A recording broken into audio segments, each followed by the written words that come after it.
Hey guys, welcome back to Boring History Episodes. Tonight, we're leaving behind textbooks and timelines. Because history doesn't always live in the daylight. Sometimes, it hides in whispers behind silk curtains. They say Ottoman princesses lived in paradise, surrounded by perfume, diamonds, and songs echoing through marble halls. But that's the fantasy painted by men.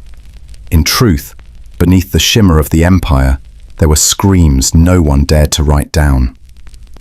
Girls born to thrones, yet buried under rituals. Wives before they were women. Obedience before they were human. That's the romance we'll break tonight. Now, imagine you wake in the half-light of dawn. Your feet brush the cold marble floor.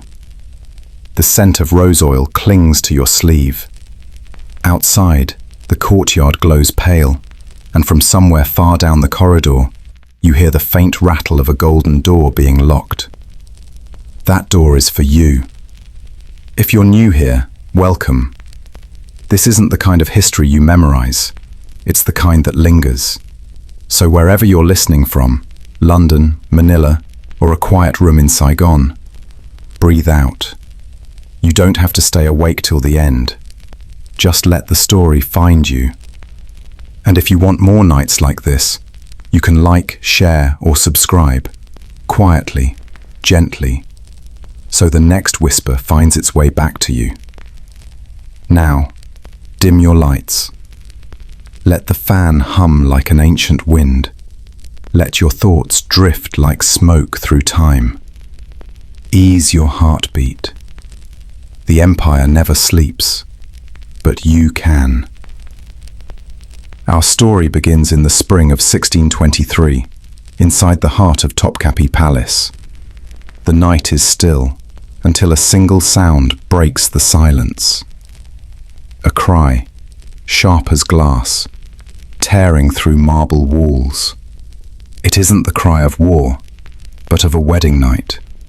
And the girl who screams is 15-year-old Princess Fatma Sultan, daughter of the most powerful ruler on earth. History called it ceremony, but what she lived through was something else entirely. You hear it before you even wake, a sound that doesn't belong to morning. Too sharp, too alive. It cuts through the mist like glass dragged against marble.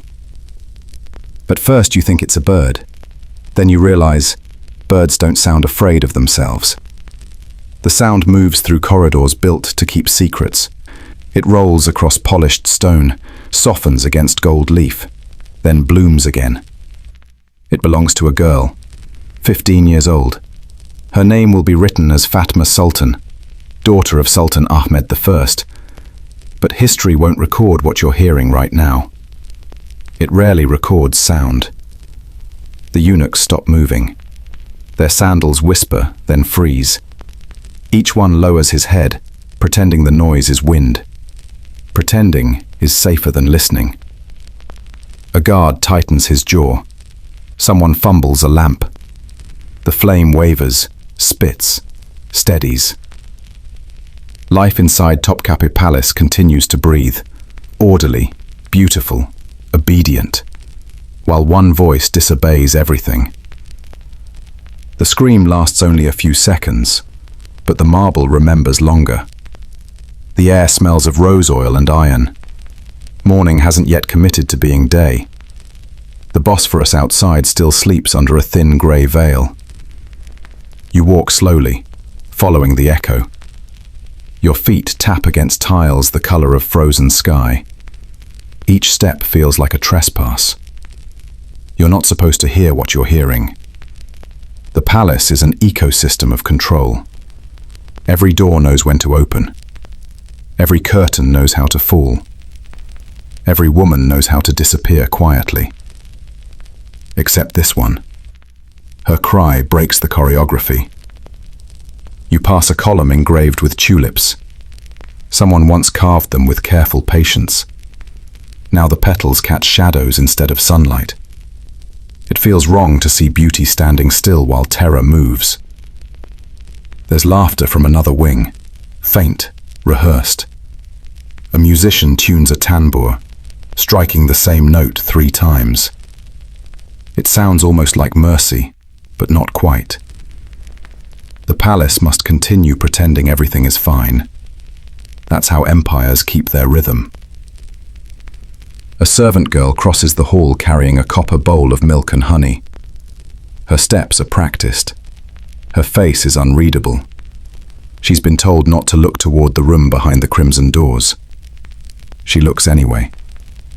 Curiosity is a habit that kills softly. You follow her eyes. The doors ahead are carved with gold vines, twisting upward like veins. Behind them, the source of the sound. Fatma Sultan. Inside, the air is thick. The scent of incense clings to your throat. The candlelight trembles against mirrors so tall they seem to watch you. Everything shines, but nothing feels alive. This is the royal bridal chamber, an altar disguised as a room. They say it was built with 3 chambers, one for purification, one for surrender, and one for what they call consummation, a word soft enough to hide a weapon. The walls are embroidered silk, the floor a tapestry of Persia's finest thread. Everything whispers luxury, even the instruments of fear. And an old midwife waits near the curtain, eye lowered. Her silence has become a skill. The guards outside stand like statues carved from exhaustion. In the center of the room, Fatma, 15, barefoot. Her gown is a cage made of gold thread. Her hair is perfumed with amber, heavy enough to anchor her. She's trembling, but not because it's cold. She knows what comes next. Everyone here knows. No one calls it what it is. They call it tradition. They call it duty. The empire loves polite words. They make cruelty sound organized. A woman dips a brush into a small bowl of oil, painting Fatma's wrists. The oil smells of opium and lilies. It's meant to calm her nerves. It also ensures she'll forget. A convenient mix. She's led toward a marble basin. Water pours from a silver spout, cold and ceremonial. She flinches at the first touch, but no one stops. Purity must be visible. Emotion must not. Through the half-drawn curtain, you glimpse her reflection. It doesn't move like a girl's. It stands, adjusts, obeys. Somewhere between childhood and royal protocol, she's already been translated into property. Outside, the palace musicians start playing. A soft parade song, the sound of celebration. If you listen closely, the rhythm almost hides the echo of her cry. Almost. The empire prefers harmony. It believes in sound control as much as territorial control. If fear can't be silenced, it can at least be scored to music. A eunuch walks by carrying a folded piece of parchment, an official marriage decree. Wax seal, neat script, perfect calligraphy. It reads, Union of the House of Osman with the Grand Vizier, Kara Mustafa Pasha. It doesn't mention her name until the second line. Names, after all, can clutter power. You keep walking. The corridors are lined with lanterns now. The servants move faster, preparing for the day's spectacle. Gold platters, sugared almonds, ribbons soaked in rose water. The empire loves a good distraction. Somewhere in the main courtyard, fireworks will rise tonight. The city will cheer. The merchants will hang banners. The poets will write about divine love and loyalty. No one will write about the girl who screamed before dawn. History edits well. You stop near the lattice window. From here, the city below looks peaceful. Seagulls glide over domes. Boats drift like sighs across the water. You almost forget what's happening behind the walls. That's the trick of architecture. It keeps horror scenic. Fatma's chamber sits above the gardens of tulips. The petals outside open with the same color as her wedding gown. From above, the symmetry looks perfect. From within, it smells of fear and lavender. You hear another sound now, Not a scream, but something softer. A muffled sob. It's quiet, practiced, as if she's already learning how to disappear in plain sight. The attendants begin to clear the basin. The curtain closes. Voices drop into whispers, then into nothing. You realize you'll never know exactly what happens next. That's how power works. It ends scenes early. You turn away. A servant passes carrying a tray of candied figs. He hums under his breath, slightly off key. For a moment, it almost feels normal. Then he glances at you, and the hum stops. He remembers the rules. Even melodies have hierarchies. The morning bell rings, 5 slow strikes. It signals the Sultan's awakening. Somewhere in his private chamber, he stretches, yawns, and the empire stretches with him. For everyone else, the day begins. For Fatma, it ends. Later, people will speak of the wedding with admiration. They'll describe the jewels, the dancers, the fountains that poured sherbet instead of water. They'll talk about politics, alliances, architecture. But not about sound, never about sound. Sound is inconvenient. It carries too far. When chroniclers write about her, they'll use words like grace and devotion. They'll skip the scream. It doesn't fit the calligraphy. But here, in the hush between dawn and duty, you've already heard it. It's too late to unhear. The palace continues breathing. Servants sweep, guards rotate. Doves land on the roof of the harem pavilion. Everything returns to normal. That's the empire's favorite illusion. You stand for a moment longer, watching sunlight crawl across the walls. It turns the marble gold, hides the blood in its veins. From a distance, it looks divine. Up close, it just looks tired.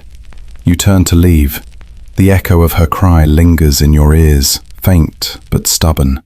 It mixes with the rustle of silk, the sigh of the wind, the distant laughter rehearsed for guests. Empires are good at many things. Forgetting is their masterpiece. Somewhere, behind the sealed doors, a girl sits alone, wrapped in a gown too heavy for breathing, her eyes fixed on the golden lattice where sunlight breaks into small, polite pieces. She breathes slowly, as if learning the empire's rhythm. Outside, a peacock screams. It sounds eerily similar, but no one looks up. The palace wakes differently on training days, slower, as if even the sun waits for permission. You hear slippers on marble, soft, rhythmic, the sound of obedience in practice. The air smells of rosewater and wet linen. Servants carry bowls, cloths, and scrolls. Everything moves with purpose, but no one speaks. Speech is a privilege here, rationed like sugar. They call it matrimonial preparation. The words feel harmless, almost elegant. A process designed to polish, not to punish. At least, that's the story. The truth hums beneath the silence. It's not preparation, it's subtraction. They are teaching princesses how to disappear politely. You stand near the carved lattice wall. Light filters through in squares, each one slicing the room into neat obedience. On the other side, 5 girls kneel in a row. Their gowns brush the floor like small waves. No one blinks without rhythm. An instructor walks behind them, a woman dressed in layered silk the color of dust.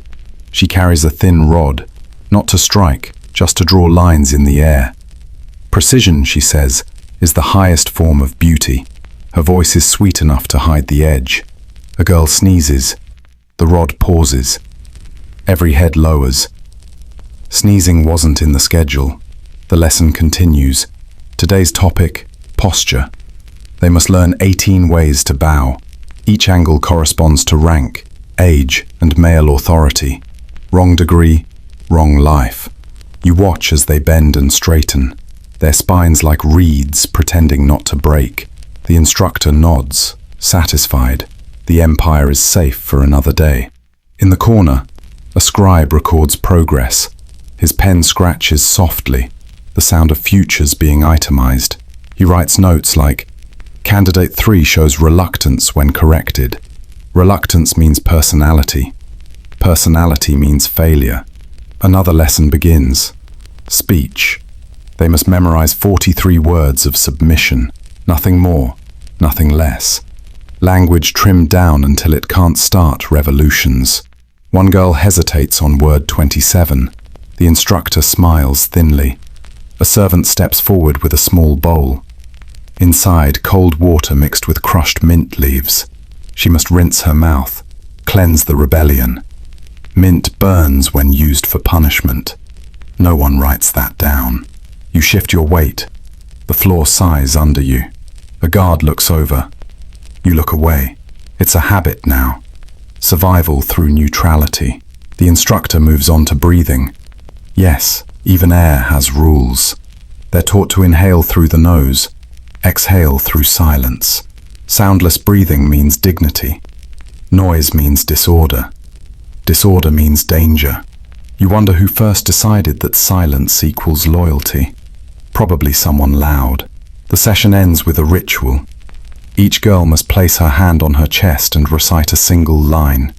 I serve the house that gives me meaning. The phrase lands heavy. Meaning, apparently, is imported from above. When they're done, the instructor dismisses them with a nod too small to be human. Girls rise, synchronized, faces serene as porcelain. If perfection had a heartbeat, it would sound like this room. They file out one by one. The corridor swallows them. You hear only the faint brush of fabric, a whisper of roses trying to breathe. You stay behind. The instructor writes in her ledger. She looks tired, but not guilty. That's how power works. Fatigue replaces remorse. On the table beside her sits a mannequin. Wax skin, glass eyes, dressed in ceremonial cloth. A practice body for the wedding night rehearsals. The girls must learn how to stand, how to freeze, how to surrender attractively. You stare at it. It stares back. Its mouth is open just enough to make you uncomfortable. Better they learn with wax than bleed with ignorance. The instructor murmurs.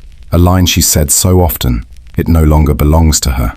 You nod, though she's not speaking to you. That's also part of the ritual. Agreement is a kind of camouflage. Outside, the courtyard steams under late morning heat. Servants hang freshly washed veils on ropes. The cloth ripples in the breeze like a row of ghosts stretching. Somewhere, a fountain gurgles unevenly. Water too, trying to follow orders. You walk through the garden paths. Birdsong flutters, stops, resumes. Even nature seems to hesitate here.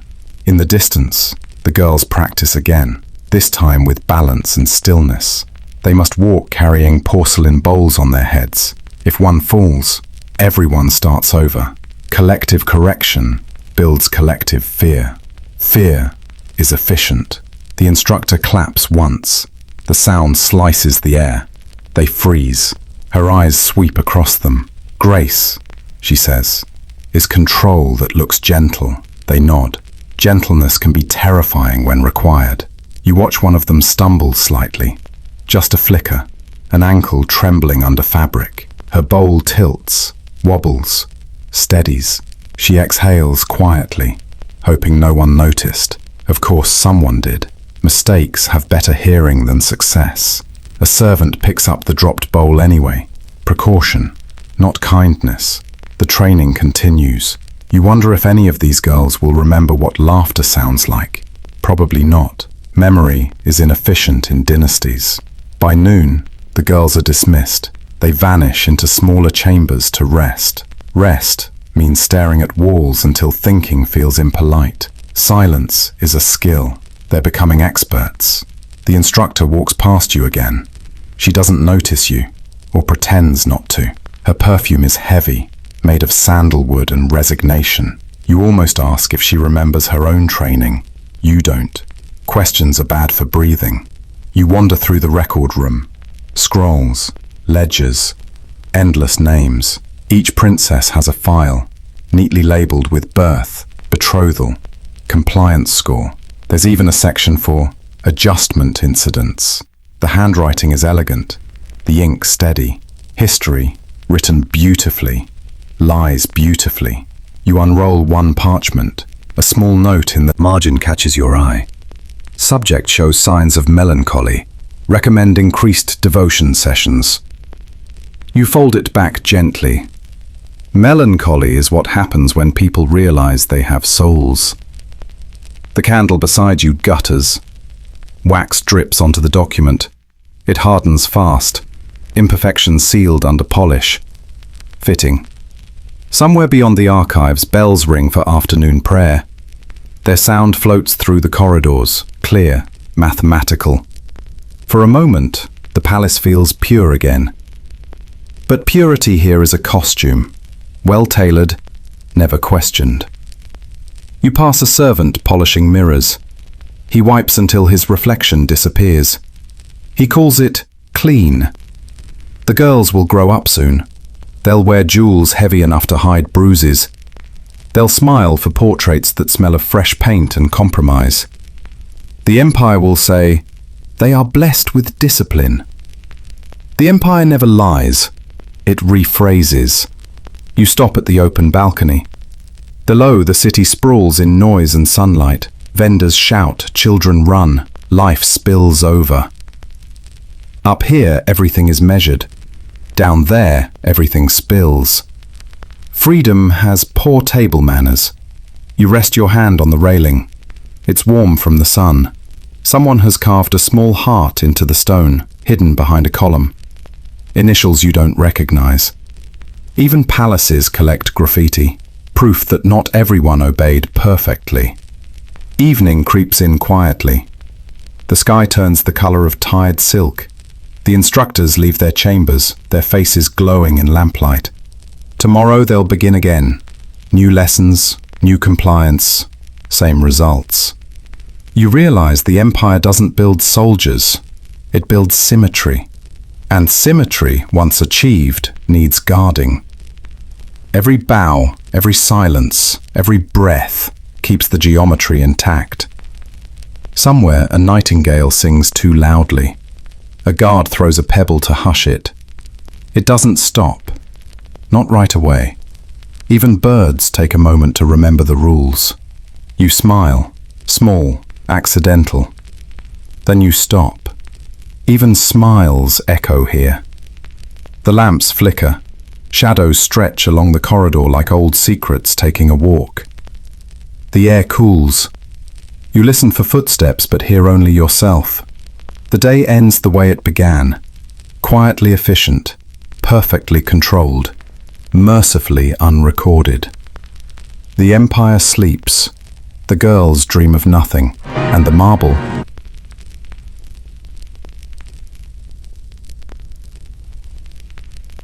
The underground rooms smell of wax and rose oil. The air is cooler here, thick with the patience of stone. There are no windows, only mirrors, and girls who are learning not to look into them. You step inside quietly. The lamps hum. Shadows lean against the walls, long and disciplined. Fatma sits among 6 others, each one wrapped in pale silk. The color is supposed to mean purity. It really means control. A voice calls from the end of the chamber, smooth, steady, trained for authority. The back must never fold before the will. The instructor paces slowly, her slippers whispering against the tile. The girls kneel, their spines straighten, obedient. If bones could salute, this is how they would do it. Fatma lowers her gaze. She's already learned not to speak before being addressed. Her lips part slightly, ready to repeat the day's vow. I serve in silence, and silence serves the empire. The sentence fits neatly into the echo. Everything does here. They call it Turville training, an elegant name for something inelegant, a routine meant to polish the spirit until it stops reflecting light. You watch as Fatma bends, then again, and again.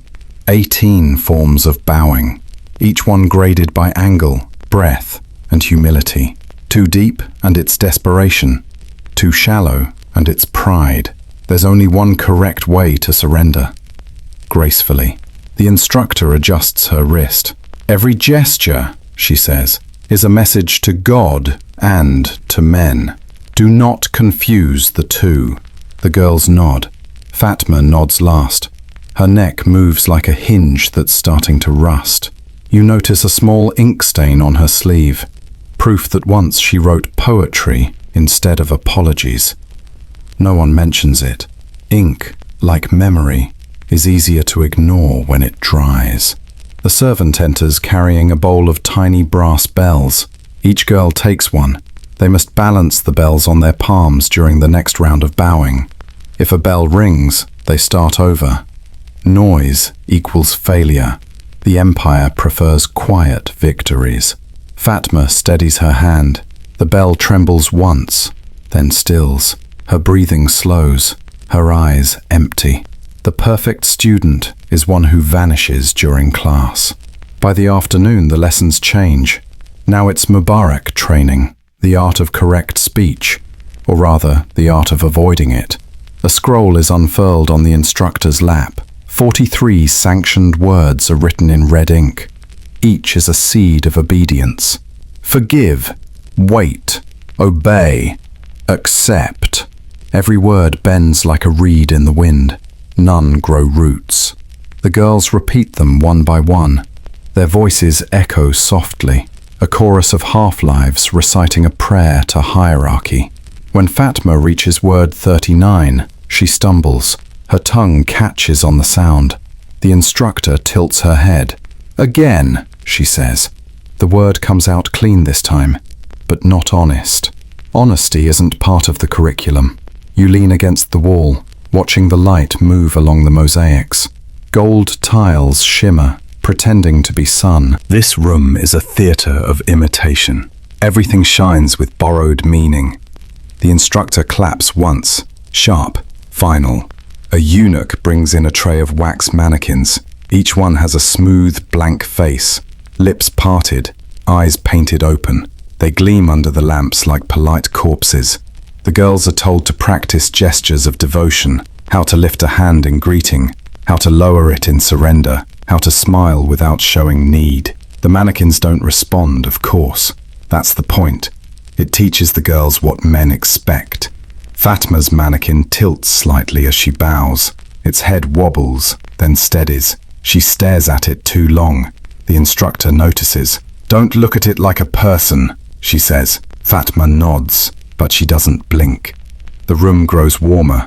The oil lamps hiss quietly. The mannequins glisten under sweat that isn't theirs. The smell of melting wax blends with rosewater. Sweet, nauseating, familiar. At sunset, Princess Sultan enters. The mother, the regent, the empire within the empire. Her steps echo differently. Power changes acoustics. The girls bow. 18 ways perfected, yet every movement trembles. Princess stops beside Fatma. She studies her in silence. Then she says, "You were born gifted. Don't let it ruin you." A compliment disguised as an order. Fatma murmurs, "Yes, mother." The phrase lands somewhere between prayer and defeat. Princess turns to leave. The silk of her robe sweeps across the floor, collecting the day's dust and obedience. The door closes softly, as if ashamed of its role.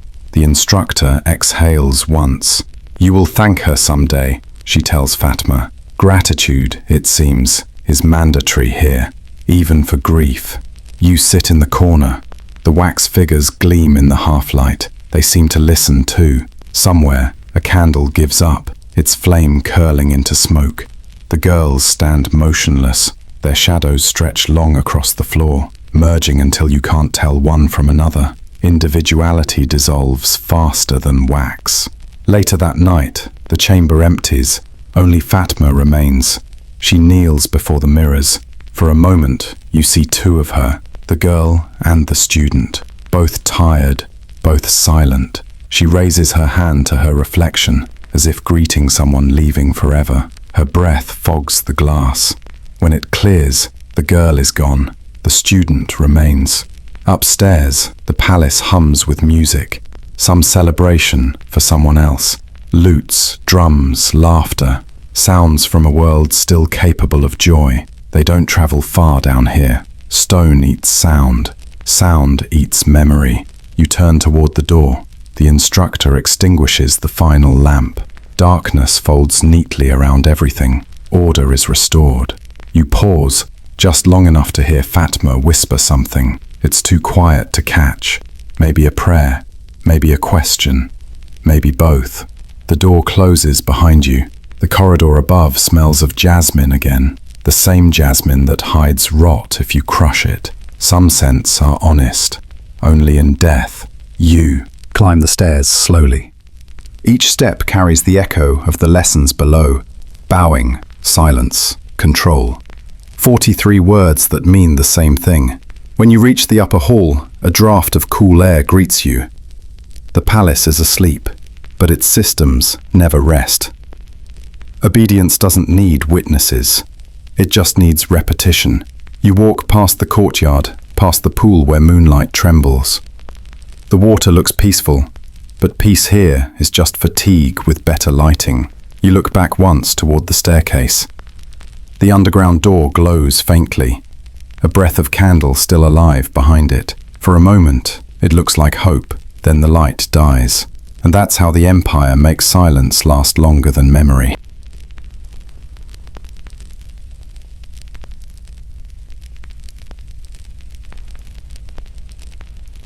The celebration starts early. Trumpets embroider the air.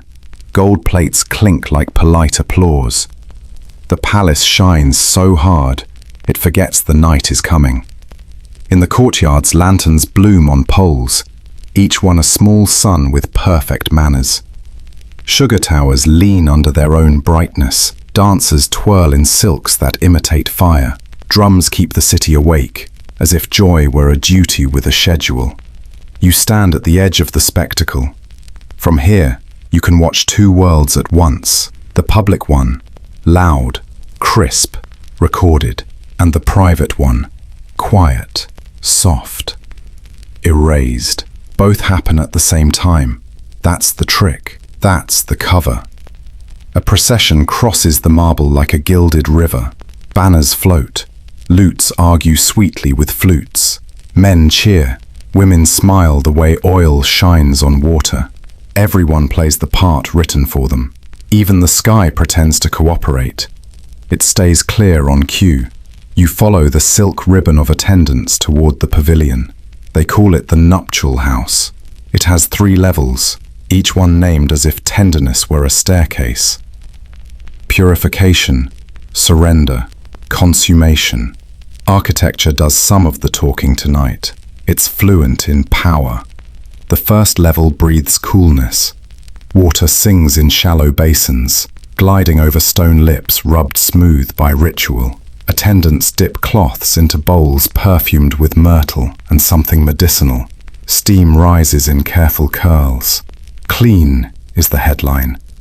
Control is the article. Fatma enters with the quiet of someone already leaving. The gown whispers against the floor. It is gold and heavy and honest about it. Her bracelets clink once, then learn discretion. A woman takes her hand, palm up, and paints the skin with warmed oil. The scent is sweet at first, then it bends into something sleepier. Opium hides like a guest who arrived early. Fatma's eyes focus, then soften. Her breath grows tidy, not slow, just obedient. An attendant sets a small cup to her lips. She sips. A second swallow follows. Sweetness sits on the tongue. Memory loosens its grip. The cup leaves a ring on the tray like a signature. This is the level where fear gets rinsed into manners. No splashing, no noise. Purity behaves. A line of women recite the same blessing at the same pitch. The sound is gentle enough to be harmless. Gentle isn't always harmless. The room agrees. Up a short flight of steps, carpeted, soundless, you arrive at the second level. Surrender, a nicer word than it deserves. The chamber is narrower, taller. Curtains float like pale decisions. Mirrors multiply everything until individuality looks like a rounding error. A low couch waits under a canopy of gold lattice. Someone has braided the idea of a cage into the fabric. It pretends to be decoration, Decoration pretends to be mercy. The instructor from the underground rooms stands in the corner, hands folded, eyes steady. She is here for quality control. Ritual must meet standards. Fatma is seated, arranged, fine-tuned. Her shoulders tilt to the correct angle of modesty. Her gaze drops to the approved horizon. A thin headdress settles like a verdict. The gown tightens at the waist, turning her breath into a series of negotiations. A woman lifts Fatma's hands and folds them in her lap, thumb over thumb. The approved knot of compliance. Another woman smooths the skirt, pressing gold into gold until it blends with itself. Someone murmurs about destiny. Destiny here is a long word for a short list of options. A court singer offers a note so clear you can see it. It hangs in the air, then lands neatly on a cushion of silence. Silence has good posture tonight. It keeps the room in one piece. You feel the cool of the stone under your feet. You taste the metal in the air. Opium is a soft glove. Iron is the hand inside. Both fit perfectly. The steps to the third level are narrower. The lamps burn harder, as if the wicks also feel watched. This is the final room. Consummation. The word arrives dressed for company. It leaves in different clothes. Here the walls lean in close. They almost listen. The bed waits under a canopy that believes in ceremony. Silk ropes hold the curtains open. Polite. Very tidy. No mess in the story, please. The husband stands at the threshold. Trained walk, measured breath. He wears power the way others wear scent, without thinking. There is nothing accidental about him. His face is calm in the practiced way that suggests rehearsal. The empire gives lessons to everyone. Some are more enjoyable. The attendants bow and retreat to the edges. They recede like the tide. Only, the tide usually comes back kinder. Fatma does not rise.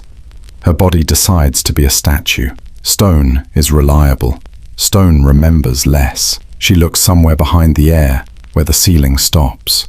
Her breathing tries to obey the old lessons. In. Out. No sound. Sound is dangerous. He steps closer. A pair of hands, someone's aunt, someone's mother in rank, adjusts the fall of the veil. It drops like a sentence. The room holds its breath. You do the same. Everyone favors consistency. Opium knocks softly, then louder. Her eyelids grow heavier. The light around the lamps smears. The voices in the room flatten into a single warm line. It has no words, just weight. You hear the faint clink of a belt ornament. A chair shifts. Fabric sighs. Movement starts. Orderly as a procession, but without witnesses. The ritual asks for a shape. The people inside it supply the outlines. No one records outlines. They blur too easily. Time turns thick. It stops being hours and becomes temperature. Warm, then warmer. Breath, then less breath. A beat of silence. The kind that eats every small sound for miles. When air returns, it doesn't apologize. Air rarely does. Below, the celebration continues. Fireworks write flowers on the sky. Crowds cheer like a good memory rehearsing itself. Musicians trade compliments with their instruments. The city glows, as if happiness were taxable. It probably is. Inside, the bed curtains loosen and fall. They whisper against the floor with the discipline of well-trained fabric. The attendants step forward again, faces set to the expression that fits all outcomes. A cup of water, a cloth, a phrase of blessing shortened for efficiency. The room returns to its regular size. It was never large. Fatma lies very still.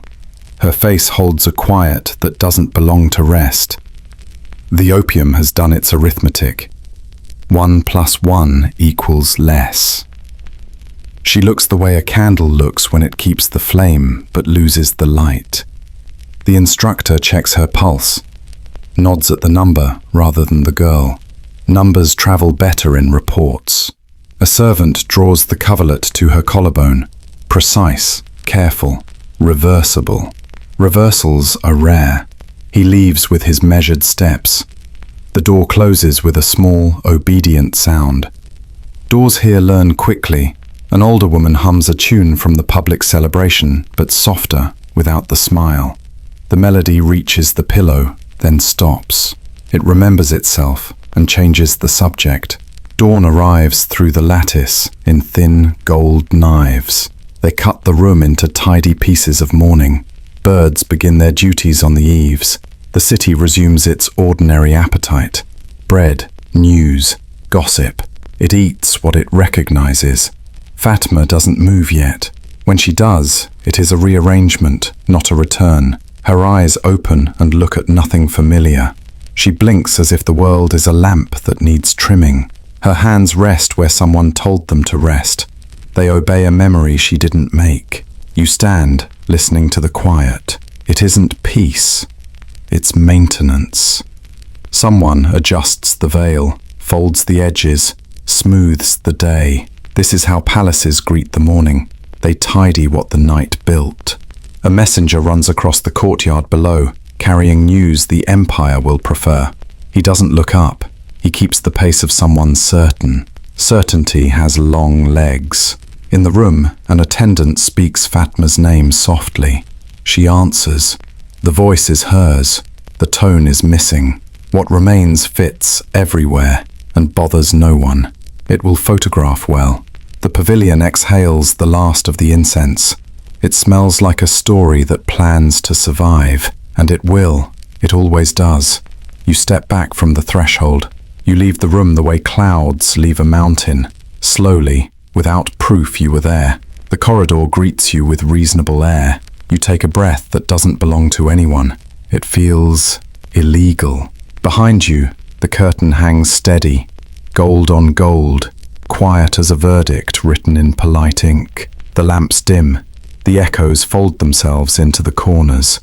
Nothing breaks. Nothing spills. That is the success of the system. The girl who counted constellations now counts steps. She gets very good at it.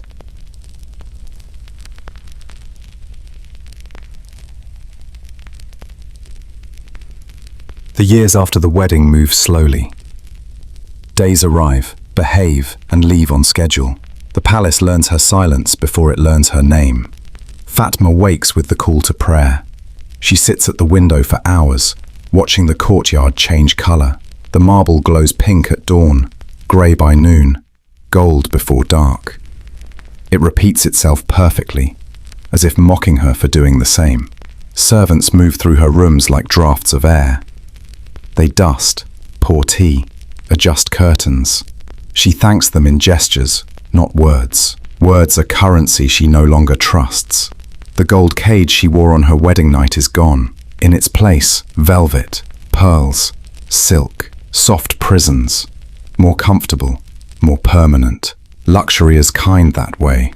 It makes captivity look reasonable. In the evenings, she tends to the garden she doesn't own.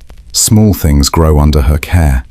Basil, mint, and a stubborn rose that refuses symmetry. She trims it carefully, never fully. Maybe she likes that it disobeys quietly. The attendants whisper that she's holy. She prays longer than most. They don't understand that prayer is what you do when talking to people stops working. Once a month, she walks the length of the women's quarters. She passes mirrors without glancing.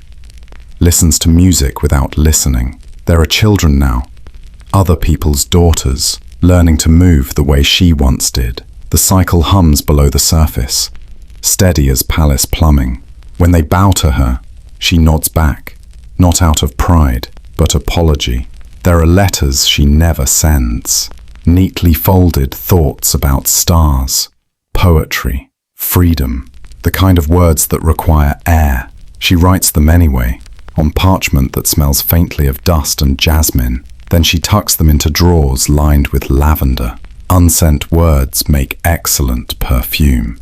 Sometimes the Grand Vizier visits. He enters with the polite exhaustion of a man obeying ceremony. They exchange nothing dangerous. Weather, health, God's will. He compliments her calm. Calm is easier than love.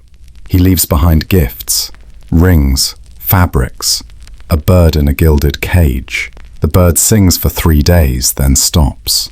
She keeps the cage. It looks honest. Seasons keep rotating, as if repetition were mercy. Each winter brings carpets thicker than before. Each spring, a new servant who doesn't know to lower her eyes yet. Life keeps its own curriculum. Fatma stops graduating. The court chroniclers mention her name only during banquets. She's a title now, a decorative flourish in imperial reports. They describe her as serene. That's their favorite synonym for empty. A physician comes once a week. He feels her pulse, counts to 10, then prescribes patience. She's obedient about that too. When night stretches too long, she lights a single candle. The flame dances with the confidence of something temporary. It makes the shadows around her behave. She stares at it until her eyes water. Tears are the only rebellion that passes inspection. On some nights she dreams. Not vividly, more like echoes in soft focus. She sees corridors without doors, water that doesn't reflect, hands smoothing fabric that never wrinkles. Dreams are kinder when they don't try too hard. Outside, the empire grows louder. Wars, treaties, coronations. Inside, her room stays the same size. The walls collect sound but never gossip. That's what makes them good walls. Princess Sultan dies first. Poison, rumor, or karma. Sources disagree. When the news reaches Fatma, she nods once, the way someone nods at weather. A storm she didn't cause, but still feels damp from. She doesn't cry. She hasn't cried since crying stopped working.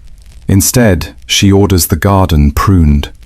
The stubborn rose survives again. Defiance is patient. Years slip by in clean increments. No scandals, no escapes, no miracles. History forgets quietly. The palace helps. Each generation replaces witnesses with decorators. By her 44th year, her hair silvered to match the curtains. A reflection, when it appears, looks cooperative. That's a kind of peace too. Visitors describe her as graceful, disciplined, composed. They don't know that stillness takes practice. They call her wisdom what used to be withdrawal. Empires enjoy rebranding. At dinner, she eats little. 1 olive, a piece of bread, half a sip of sherbet. The servants whisper that she's fasting. They're wrong. She's just done with taste. Sometimes, she touches her throat, as if checking whether her voice still exists. It does. It just doesn't answer to her anymore. One morning, she wakes to find the palace unusually quiet. No footsteps, no music, no murmurs of a routine. Only the faint hiss of wind through lattice windows. The anniversary of her wedding.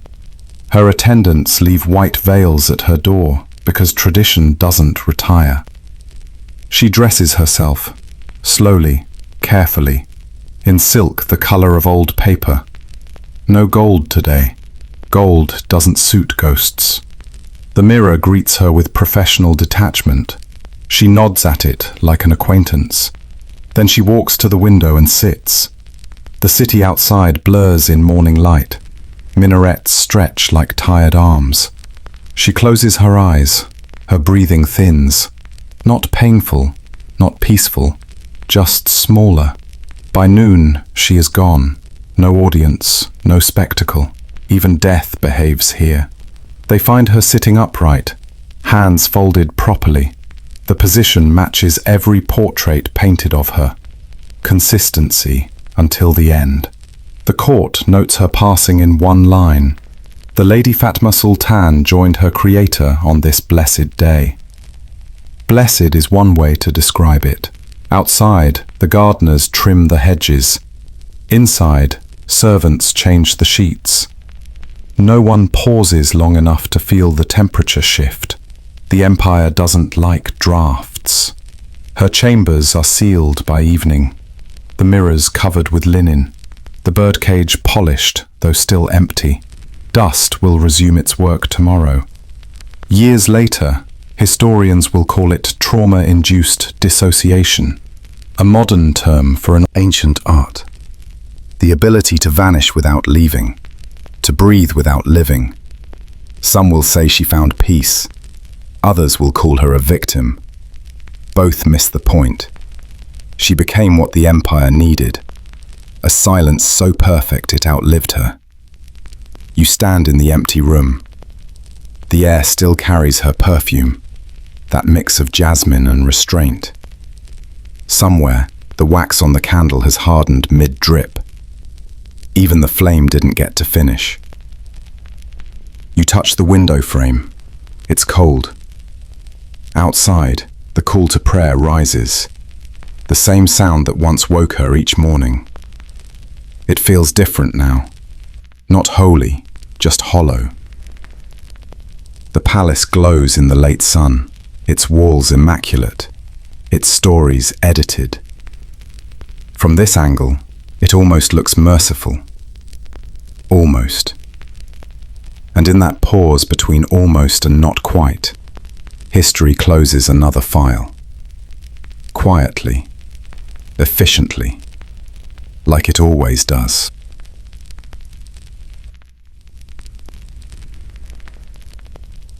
History keeps good records of victories. It keeps poor records of women, especially the quiet ones. Fatma's story is written, but barely. A few lines in a ledger, a painting without her eyes. The rest is vapor, gone with the breath of those who dared to whisper it. But the palace was never short of daughters. It had more silence than marble to contain them. The eunuchs carried messages, the mothers carried warnings, and the girls, they carried themselves carefully, as if the wrong step might crack the empire's floor. In a small chamber above the harem baths, 3 young women sit at a wooden table. The oil lamp smokes. It stains the air with an ache of burnt honey. One of them, Aisha, maybe 17, holds a piece of paper to the flame, watching the edges brown before she writes.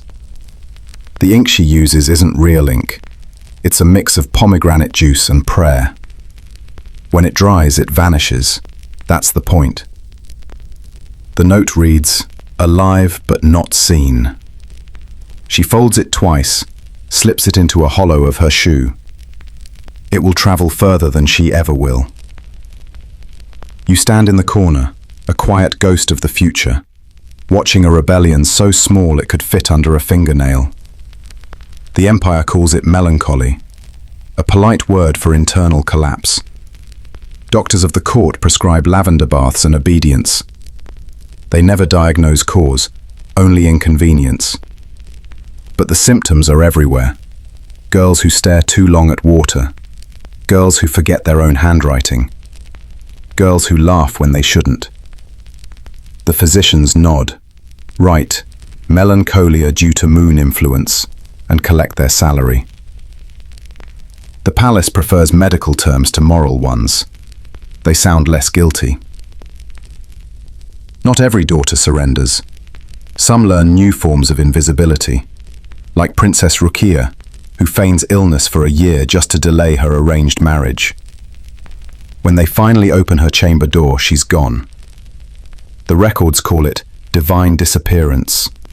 The servants call it strategy. Then there's Mihrima, a name too bright for her own safety.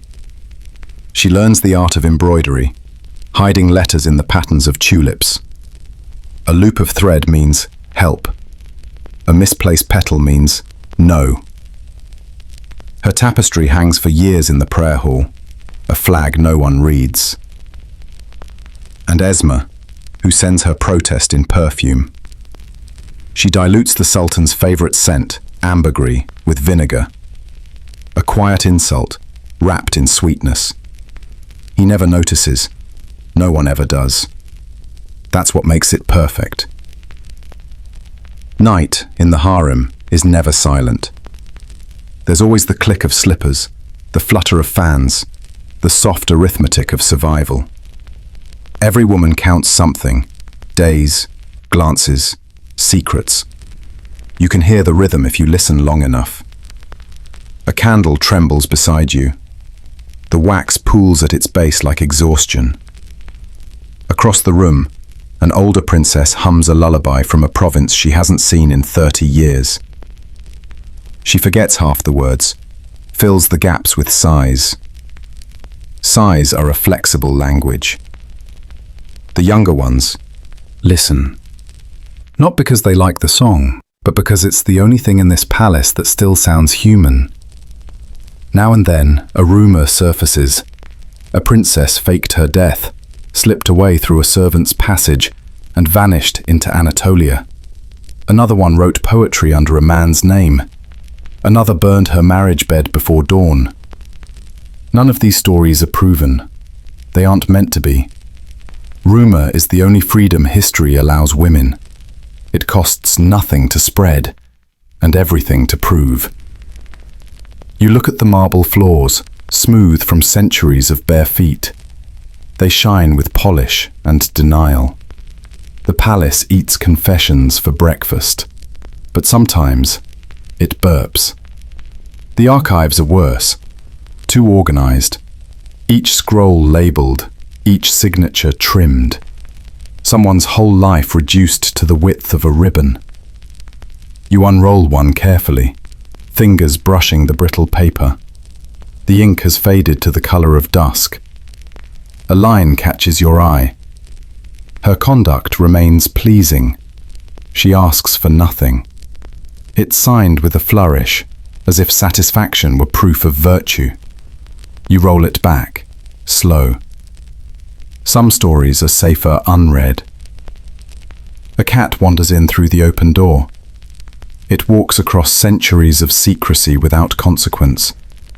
Its tail brushes the shelves, scattering dust like forgotten names. Cats were never trained to bow. That's why they last.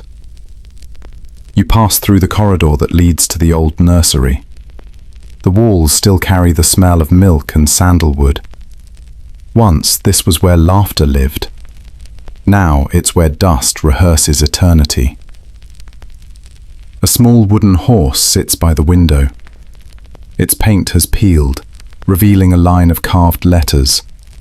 For Hafiza, age 9. The name isn't in any record. No title, no husband, no scandal. Just the trace of a child who wasn't meant to be remembered. The empire has a talent for erasure. It calls it order. There's a room near the kitchens where the women sometimes meet unofficially. The cooks pretend not to see. The guards pretend not to hear. One pours tea. Another fixes a hem. A third recites a poem. Quiet, unfinished, dangerous. It begins. If walls could bleed, they'd tell the truth faster. The others laugh, softly. Laughter here is currency without inflation. You listen, half hoping someone will say Fatma's name. No one does. Not out of fear, but fatigue. Even memory gets tired eventually. The teacups clink. The candle flickers. They talk about the weather outside the palace walls. Rain that smells like iron. Wind that forgets directions. It's their way of discussing freedom without being punished for it. Centuries later, historians open these same rooms. They find fragments, fabric scraps, coded notes, a bracelet engraved with initials that don't match any registry. They catalogue them carefully, give them museum tags, and call it preservation, as if labelling loss makes it smaller. One of them writes, These women existed between record and rumor. He's right, accidentally. You walk through the modern exhibit years later. Glass cases, clean lighting, captions written in neutral fonts. The air smells like bureaucracy. Behind the glass, a wax figure in Ottoman silk stares at nothing. The plaque says, "Anonymous Princess, early 17th century." Anonymous looks good on her. It matches her history. You lean closer. There's a faint crack at the corner of the wax mouth. It looks almost like a smile. Dry humor survives better than flesh. Outside the museum, the city has changed its rhythm again. Taxis replace horses. Call to prayer merges with traffic horns. The empire is gone, but its silence still rents space in the air. You stop at a tea stall. The vendor stirs sugar into a glass cup. Steam curls like a question. He asks if you're a tourist. You shake your head, just visiting the past. Across the street, a woman adjusts her scarf. Her reflection wavers in the shop window, half in this world, half in another. She walks away, and for a brief second, you could swear the glass remembers her longer than history ever will. The cup cools in your hand. You take a sip. It tastes faintly of pomegranate, invisible ink, aged to sweetness. You smile, small, private, borrowed from a time that never ended. The tea burns your tongue just enough to prove you're alive.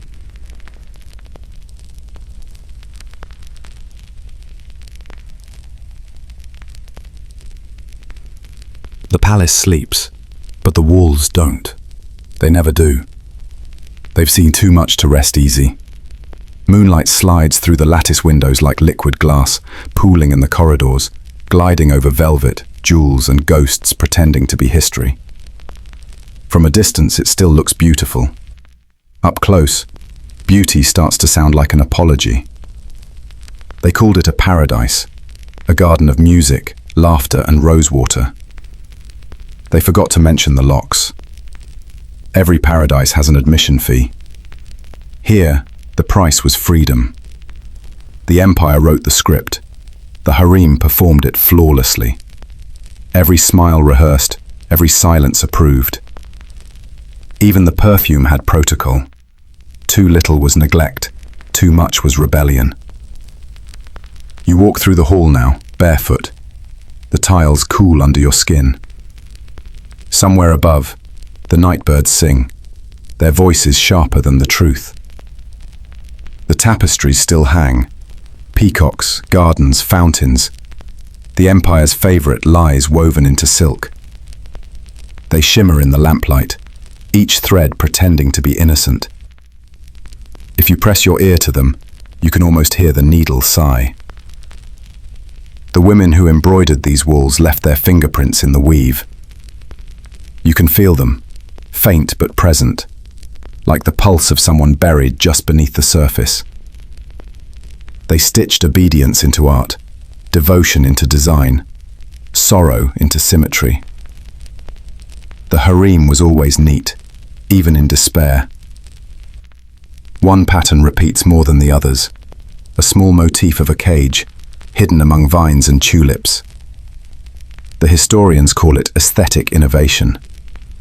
The women called it autobiography. There's a draft here, sliding through the corridor like a rumor. It carries the scent of old incense and bureaucracy, the kind of air that knows paperwork outlives people.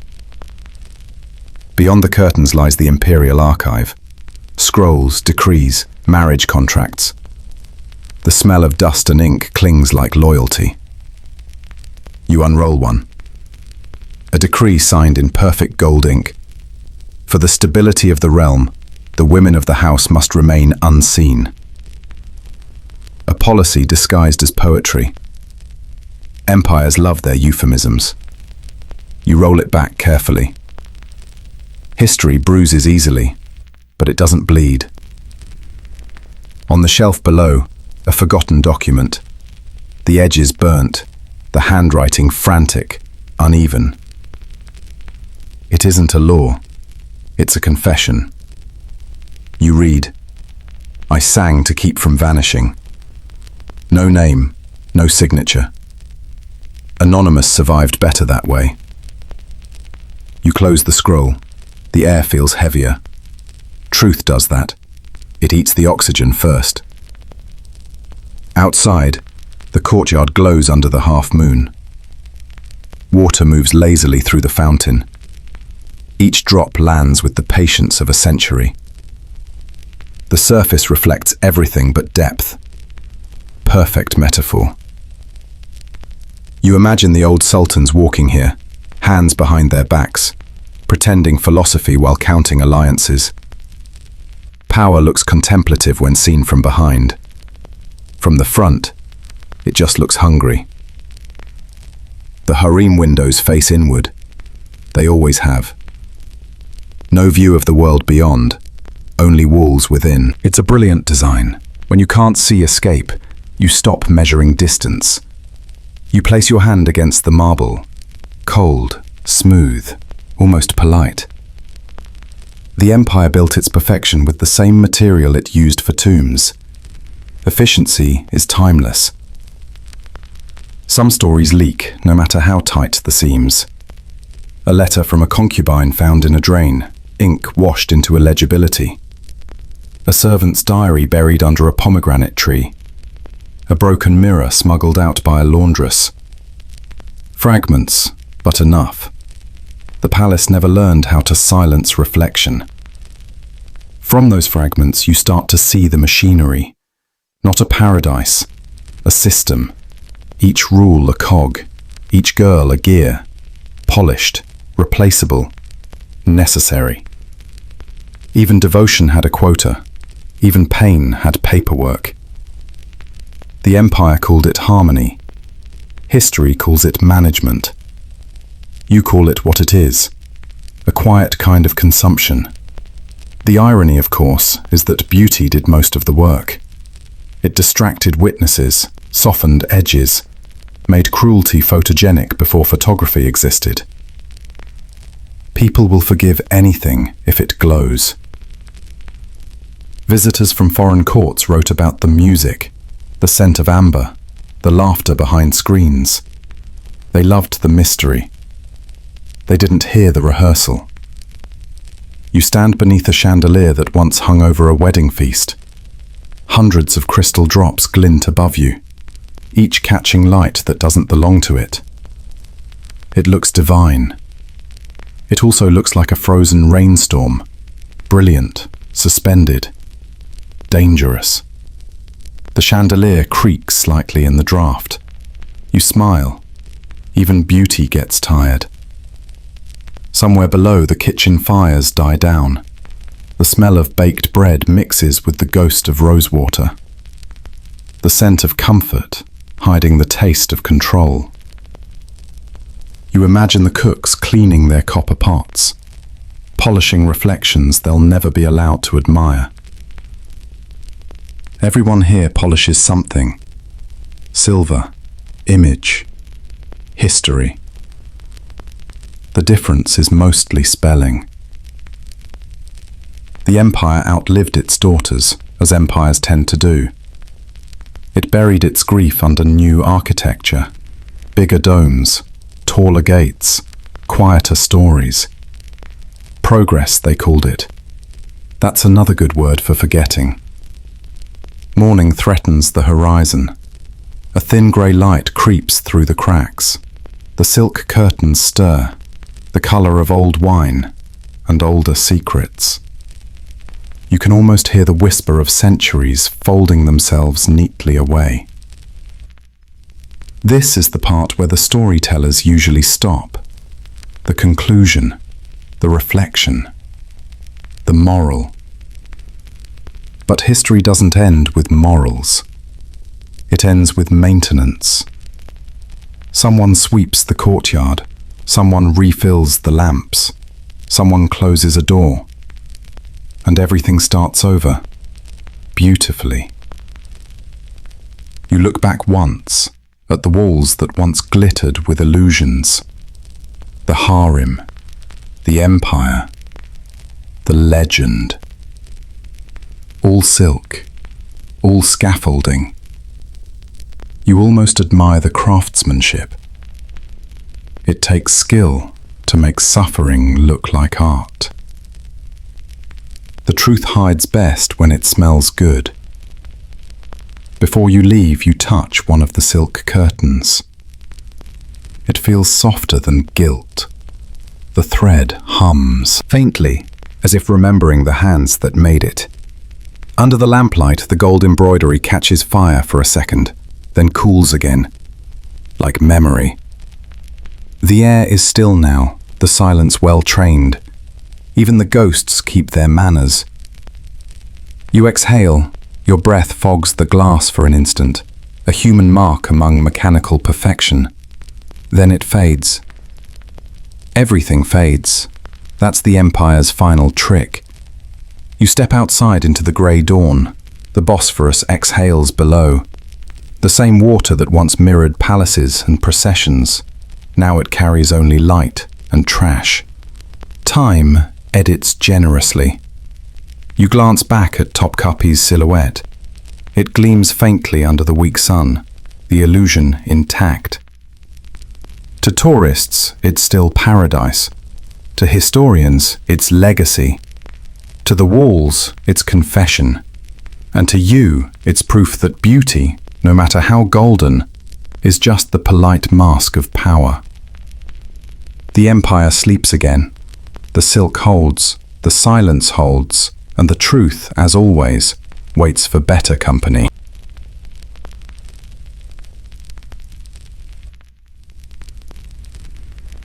The lights grow dim now. The echoes fade. Only the soft breath of the palace remains. You can still feel it, can't you?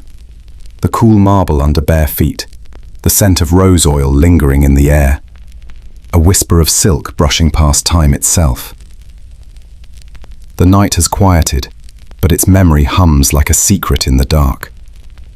Somewhere, behind closed doors and forgotten pages, the walls of Topkapı still remember. They remember the laughter painted for show and the silence that lived beneath it. We've walked through that silence together, step by careful step. And now, the door of the past closes softly behind us. You're back here, in the stillness of your own room. The present feels lighter when history has been heard. If this story found its way into your night, let it rest here a while. And when you wake, take a piece of it with you. A reminder that beauty often hides the ache of survival. If you wish for more stories whispered like this one, you can stay close by liking, sharing, or subscribing. No rush, no noise, just presence. Goodbye, and we will meet again.